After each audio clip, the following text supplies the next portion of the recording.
নমস্কার, আরও একটি নতুন রেসিপির সাথে তানিয়াস রান্নাঘরে আপনাদের স্বাগত জানাই। আজকে আমি তৈরি করছি লেমন আইস টি। গরম চা তো আমরা সবসময় খেয়ে থাকি, একবারেই বরফ দেওয়া ঠান্ডা চাটা করে খেয়ে দেখতে পারেন। আশা করছি আপনাদের ভালোই লাগবে।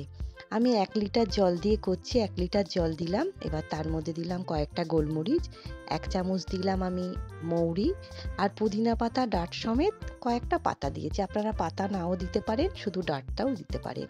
এবার স্বাদ অনুসারে ছোটো বাটির 1 বাটি চিনি দিলাম। মিষ্টিটা আপনারা আপনাদের স্বাদ বুঝে দেবেন। যখন অল্প ফুটে এসছে, এবার আমি 1 চামচ চা পাতা দিচ্ছি। যেই চা দিয়ে আমরা দুধ চা করে খাই, যেই পাতা দিয়ে, সেই চা পাতাটাই আমি ব্যবহার করেছি। এবার আমি ফুটিয়ে নিচ্ছি। খুব বেশি কড়া করে ফোটাবো না, তাহলে কিন্তু তেতো হয়ে যাবে।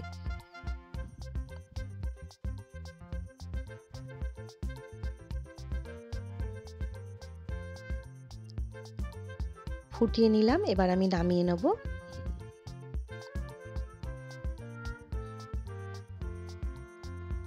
আর ফোটাচ্ছি না। এবার আমি একটা বোলের মধ্যে ছাঁকনি দিয়ে ছেঁকে নিচ্ছি। কালারটা দেখুন ঠিক এরকম এসছে, খুব কড়া কিন্তু করিনি।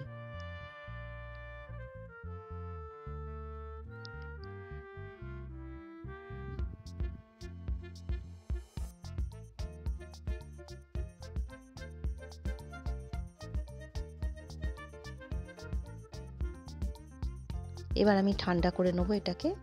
ফ্রিজে রেখেও ঠান্ডা করতে পারেন বা বাইরে রেখেও আপনারা ঠান্ডা করে নিতে পারেন।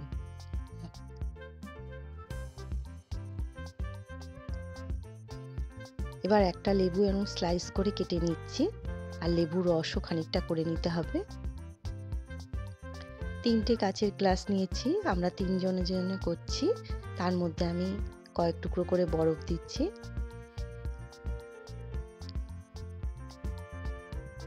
লেমন স্লাইস দিচ্ছি, 3টে গ্লাসেই দেবো।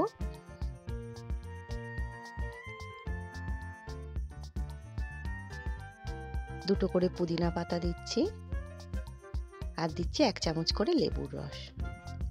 আমি 1 লিটার জলে করেছি, সংরক্ষণ করে ফ্রিজে কিন্তু 3-4 দিন রেখে ব্যবহার করতে পারবো। এবার লিকার চাটা ঢেলে দিচ্ছি। খেতে কিন্তু বেশ ভালো লাগে, আপনারাও বাড়িতে তৈরি করে দেখতে পারেন। ভিডিওটা দেখে যদি আপনাদের ভালো লাগে, তাহলে অবশ্যই লাইক, কমেন্ট, শেয়ার আর সাবস্ক্রাইব করবেন। যে সকল বন্ধুরা ফেসবুক থেকে দেখছেন, তারা একটা লাইক দিয়ে অবশ্যই পেজটিকে ফলো করবেন। তৈরি হয়ে গেল লেমন আইস টি।